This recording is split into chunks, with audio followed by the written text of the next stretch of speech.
Dot. Halo, Dari sini mas, dan putar HP-nya mas. Putar kameranya. sudah berhasil join ya Mas ya? Sudah terhubung ke Mas? Jadi, jadi kan depan belakang. Oh, karena atas bawah mas, berarti lo harus miring mas. Kita harus miring mas. Kita harus lurus. Ya lurus pak. Oke, jadi narasumber kita sudah Nah kita berhasil gitu. hadir ya pada siang hari ini. Baik, kita mulai ya teman-teman semuanya. Assalamualaikum warahmatullahi wabarakatuh. Selamat siang kawan pajak semuanya. Jadi kita kembali lagi di acara Jejama ya. Jelasin pajak untuk semua.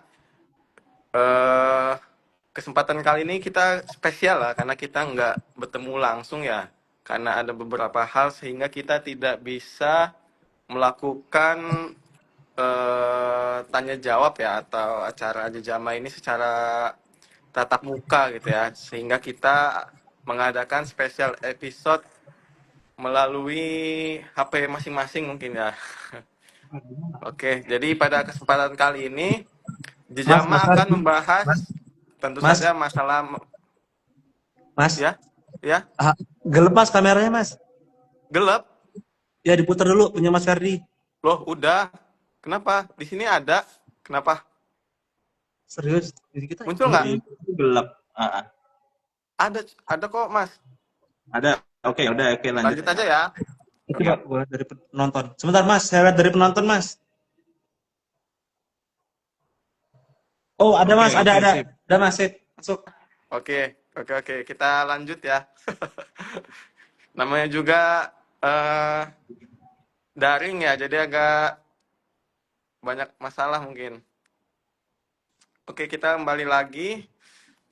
Pada kesempatan kali ini Jejama akan membahas tentu saja masalah pajak yang sedang ramai ya, yang sedang booming, yang banyak dibicarakan orang, yaitu mengenai peraturan terbaru yang mana sistem perpajakan di Indonesia ini kan mengalami perubahan ya.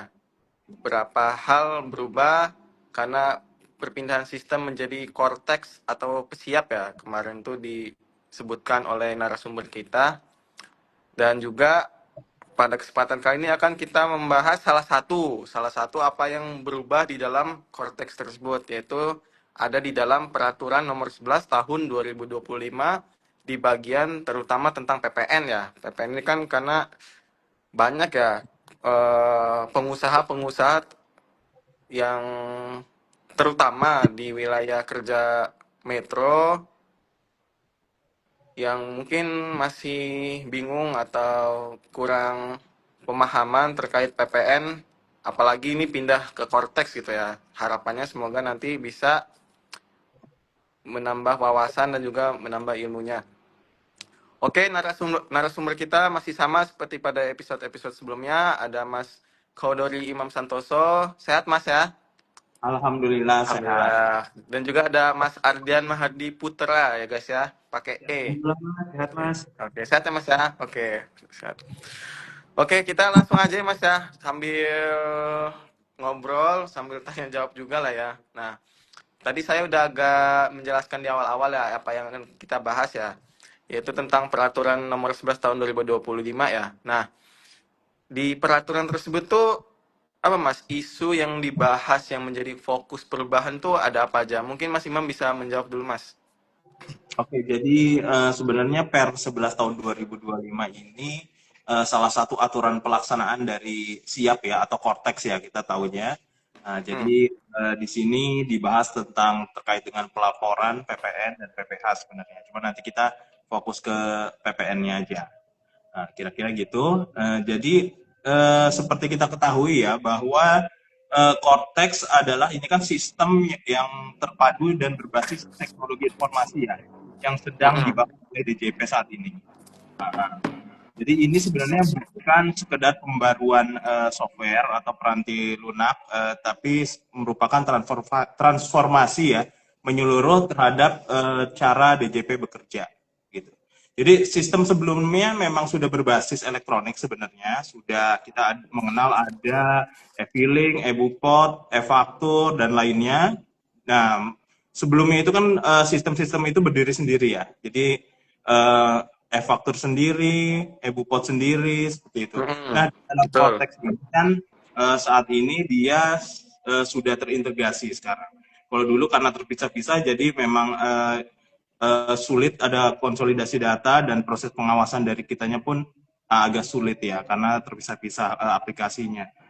Nah, jadi terutama di klaster PPN ini, jadi ada beberapa perubahan yang mungkin kawan pajak perlu tahu ya.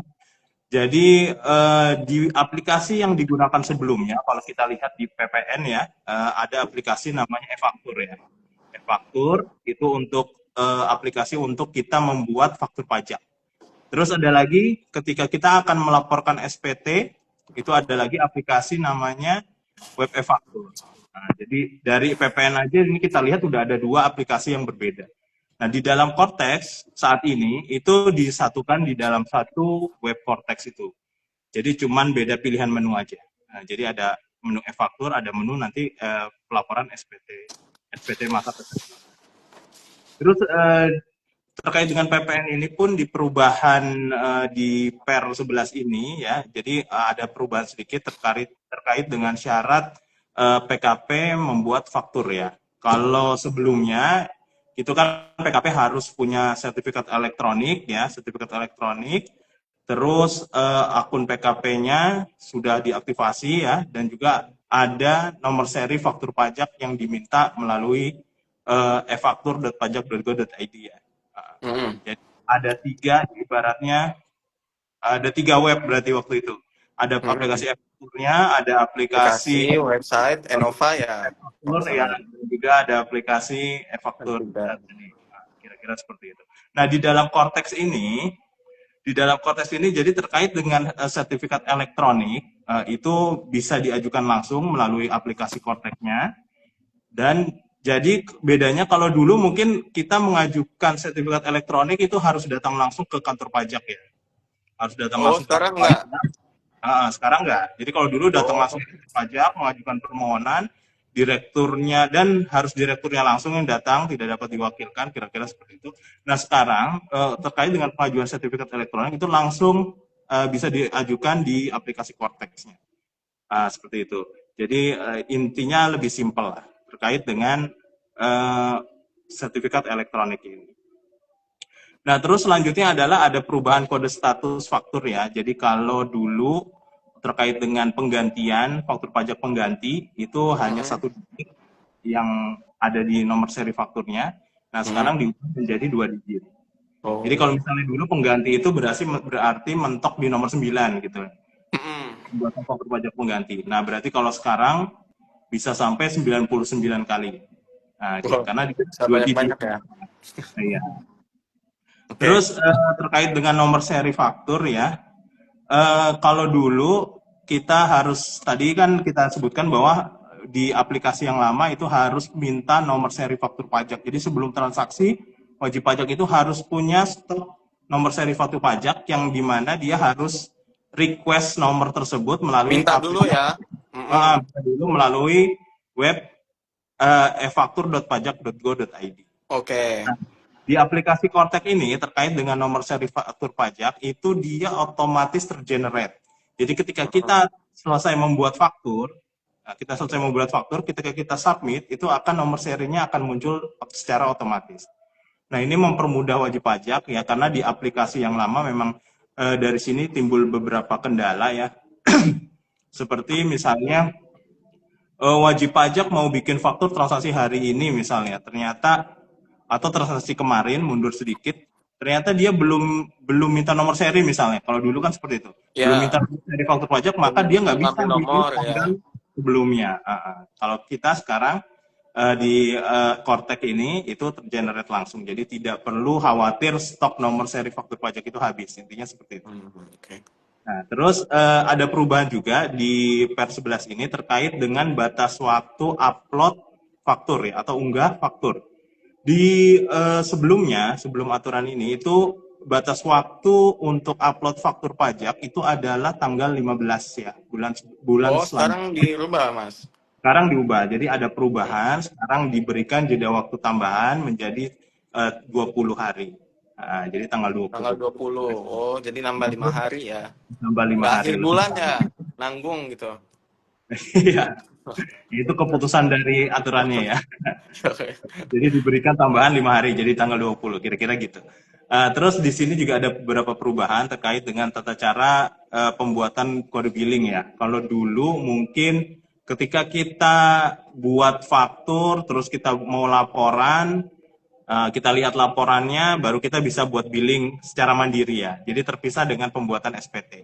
Seperti itu. Atau mungkin juga kalau dulu bisa seperti ini, misalnya kita buat faktur, terus langsung buat billingnya, itu bisa dulu. Ya. Sekarang ada perubahan. Jadi di SPT masa PPN saat ini, itu Mm-mm. faktur, billing dibuat setelah SPT masanya itu Billing. di generate atau dibuat gitu ya. Ah, Jadi langkahnya untuk saat ini kita bikin SPT-nya. Setelah kita buat e-faktur tentu saja kita buat faktur, keluaran, masukan, terus kita buat SPT-nya, SPT masanya. Nah, nanti kan di SPT masanya itu akan terlihat dia kurang bayar berapa gitu ya. Nah, ketika kita akan kirim atau kita akan upload submit SPT-nya, itu nanti akan ada pilihan. Pilihannya pembuatan billing baru atau penyetoran secara deposit. Nah, di sini berarti pembayarannya itu dari sini. Jadi kita bisa buat billing baru. Nah, ini bikin billing baru itu di sini. Jadi tidak ada terkait dengan PPN ini pembuatan billing mandiri ya. berarti nggak bisa tiap transaksi mau buat faktur gitu, Mas. Itu nggak bisa. Udah nggak bisa lagi ya? Nggak bisa. Jadi nggak bisa. Nggak Jadi bisa. nanti nggak bisa. Kecuali mungkin kita hanya bisa store deposit aja. Nah, jadi deposit pajak Oh, itu ya oke oke. eh, seperti apa ya? Ya akun deposit ya. Jadi seperti kayak wajib pajak memasukkan saldo ke akun pajaknya dia. Nah, itu menjadi saldo idle-nya dia. Nah, itu bisa digunakan wajib pajak untuk membayar pajak-pajak yang terutang. Itu kira-kira deposit seperti itu. Nah, jadi dia bisa menarik pembayaran dari depositnya dia yang saldo itu tadi, atau dia buat billing baru dan store baru. Nah, itu yang aplikasi yang baru. Oh, oke, oke. Nah, kalau dulu kan kita harus bikin billing terpisah ya. Kita bikin billing terpisah. Ya, Terus betul. nanti ketika kita akan lapor, kita harus memasukkan NTPN-nya ke dalam pelaporan kita. Kalau dulu seperti itu. Betul. Jadi kita Mm-mm. masukin NTPN-nya manual, kita ketik manual. Nah, untuk saat ini, jadi ketika kita telah menyetorkan billing yang tadi terbuat dari SPT itu langsung Mm. tergenerate dari sistem. Jadi kita tidak perlu input Oh, manual, nanti nggak perlu SPT-nya lagi input ya? langsung, ya tidak perlu diinput ulang, itu akan langsung terlaporkan. Kira-kira gitu ke perbedaannya dan kemudahannya ya. Canggih ya ternyata sekarang. Iya, insya Allah lebih canggih dari Lebih canggih ya. aplikasi sebelumnya. Nah, Oke. itu kira-kira perubahan-perubahannya seperti itu, Mas Ferdi. Oh, jadi agak bisa dibilang cukup banyak ya perubahannya ya kalau ngedengar dari penjelasan oleh Mas Imam tadi ya. Kalau Iya, misalkan nggak catat tuh bisa lupa tuh. Jadi semoga teman-teman kawan pajak yang hadir mencatat ya itu ya. Kalau terutama yang PKP tuh. Kalau yang nggak PKP mungkin bisa nyimak aja lah ya. Oke. Buat Mas Ardian nih, itu kan tadi terkait perubahan di dalam per 11 khusus di bidang PPN ya. Nah, kalau untuk fakturnya sendiri itu ada perubahan nggak terkait pembuatan faktur ya, Mas? Oke, ya, terima kasih Mas Ferdi ya. Terkait faktur pajak itu pembuatannya sebenarnya tidak ada perubahan ya. Jadi mungkin diingatkan kembali bahwa setiap PKP ya, jadi kalau wajib pajak sudah PKP berarti ada kewajiban membuat faktur pajak atas transaksinya. Pajak. Oke. Nah, transaksinya itu kita bagi dua Mas, biar biar mudah ya, yaitu Oke. penyerahan dan ekspor. Penyerahan dan Kalau ekspor. ya Oke. benar Mas. Penyerahan itu di dalam negeri ya, kita Oh, kalau oke. ekspor ke luar negeri. Oke. Nah, baik BKP atau JKP dan juga berwujud ataupun tidak berwujud. Jadi kalau wajib Hmm. pajak menjalankan pertama kegiatannya penyerahan atau ekspor, kemudian melihat objeknya BKP dan atau JKP, berarti ada faktur yang harus dibuat, Mas. Hmm. Oke, nah kemudian gini, Mas, untuk faktur untuk saatnya ya, saat pembuatan ya, faktur pajak ini Hmm. kapan membuatnya nih, gitu kan? Kan Iya. banyak yang bertanya juga ya. Karena kan Mm-mm. kalau kita praktik itu ada pengiriman barang, ada lagi pembayaran, Ya, kontrak, betul. kan bisa Itu beda-beda suka ya Mas. bingung tuh. Kapan sih Benar. dibuatnya? Bayar apa pas ngasih barang gitu? Itu gimana tuh Mas? Yang benar yang mana jadi Mas? Oke, nah jadi Mas, kita lihat yang lebih dulu nih Mas, untuk BKP dan Mm-mm. JKP ya. Mana yang duluan? Penyerahan atau pembayarannya? Oke.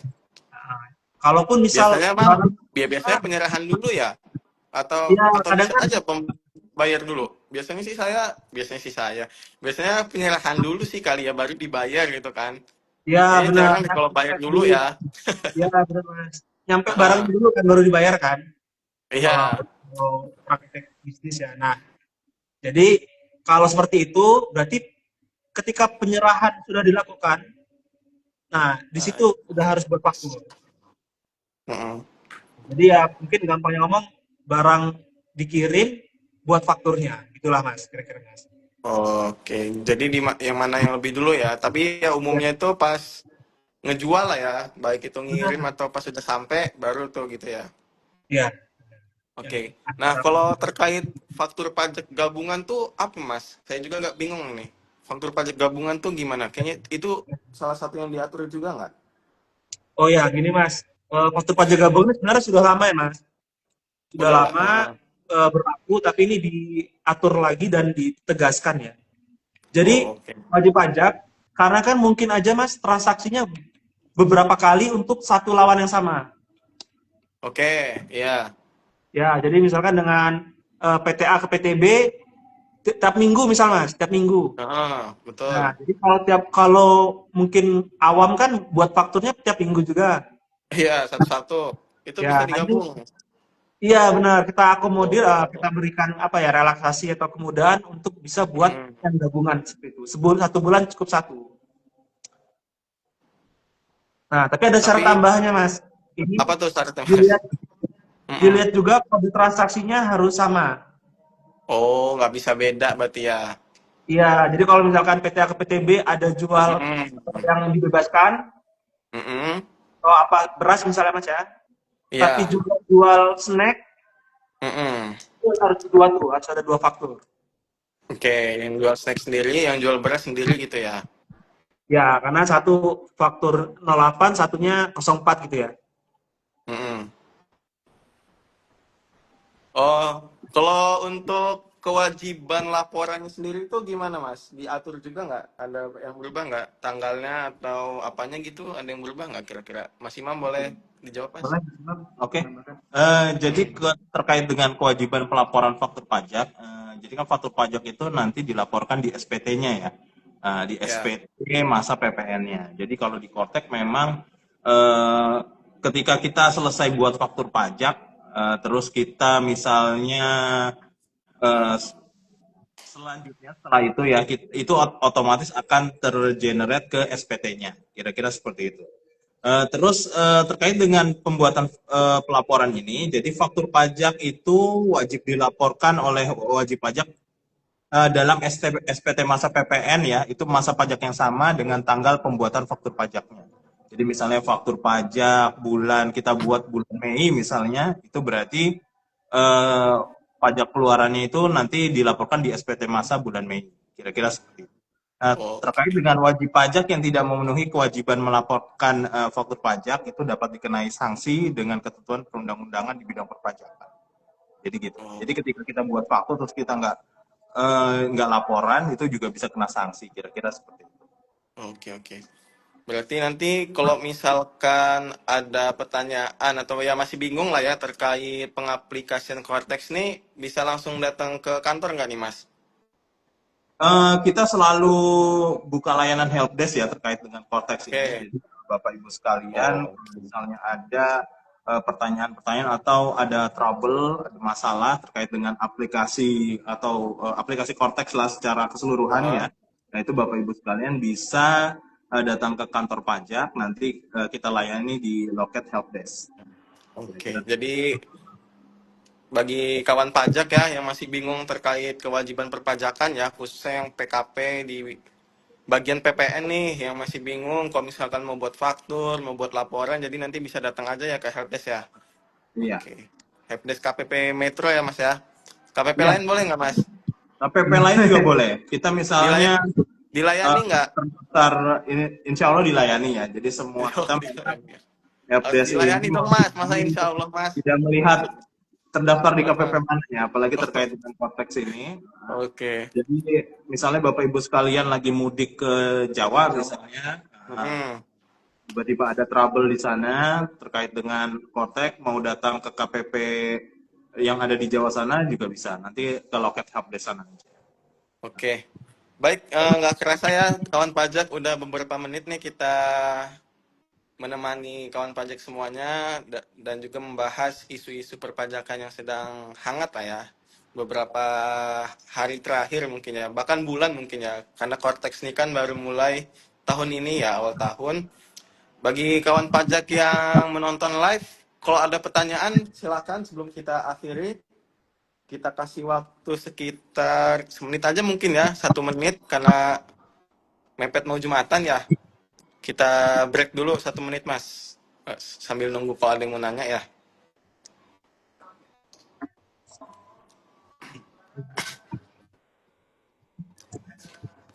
Makan dulu.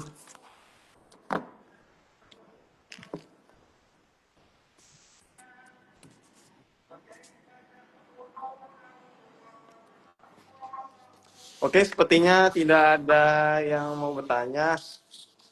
Sebelum kita akhiri, ada pesan-pesan kira-kira Mas untuk para penonton atau kawan pajak yang nonton nih? Pesan singkat. Mungkin untuk kawan pajak ya, saya ada sedikit quote dari Master Bruce Lee ya, Wes, yang sepertinya sangat relevan dengan semangat perubahan yang sedang kita hadapi di era konteks ini ya. Jadi kawan pajak mungkin gini, be like water ya, be like water. When you pour water in a cup, it becomes the cup. When you pour water in a teapot, it becomes the teapot. Nah, gitu. Artinya apa tuh Jadi Mas? gini, sama halnya dengan kondisi kita saat ini ya, dalam menghadapi transformasi sistem administrasi perpajakan melalui Cortex ya, mungkin Bapak Ibu sekalian merasakan bagaimana transformasinya. Jadi kita memang dituntut untuk lebih adaptif ya, adaptif dan lentur. Jadi tidak lagi terpaku dengan cara lama, tapi kita bisa menyesuaikan diri dengan sistem baru yang lebih modern, digital dan terintegrasi. Jadi seperti air, kita fleksibel, terbuka terhadap perubahan dan mampu mengalir mengikuti bentuk sistem yang baru. Kira-kira gitu. Jadi kan cocok ya quote-nya ya. Oke. Wes, cocok. Kalau mentok gimana tuh Mas? Airnya mentok gitu, udah nggak ngalir gitu Mas. Kalau mentok air kan tetap mengikuti bentuk ininya, wadahnya. Nah, seperti itu. Oke, Jadi oke, kita oke. tetap bisa beradaptasi dengan wadah yang ada pada saat itu. Siap, siap, siap. Oh, berarti pesan yang cukup menarik terutama buat di DJP sendiri ya Mas ya, yang sedang mengalami transformasi ya. Ya harapannya sih bagi kita para wajib pajak ya, kalau bisa jangan mempersulit ya, jangan mempersulit sehingga kita juga nyaman gitu ketika kita mau bayar, mau lapor, apapun yang berurusan dengan pajak ya, terutama ke kantor pajak tuh nyaman ya, enak gitu ya. Baik, terima kasih kepada para kawan pajak yang sudah hadir dan juga nonton pada episode spesial Jijama pada kali hari ini. Semoga para penonton yang hadir dan nonton mendapatkan ilmu dan juga semoga bermanfaat dan juga diberikan selalu kesehatan dan juga kemudahan rezekinya. Amin ya rabbal alamin. Baik, cukup sekian. Kita ucapkan juga terima kasih kepada para narasumber kita hari ini, Mas Imam, Mas Ardian. Terima kasih banyak sudah memenuhi undangan kita untuk menjadi narasumber selalu nih beberapa episode terakhir. Jadi narasumber kita untuk membahas masalah pajak. Terima kasih banyak. Semoga pahalanya diberikan yang melimpah oleh Allah Subhanahu wa taala. Amin ya rabbal alamin. Baik, saya akhiri, sampai jumpa di episode selanjutnya. Assalamualaikum warahmatullahi wabarakatuh. Waalaikumsalam warahmatullahi wabarakatuh. Saya akhiri ya teman-teman semua.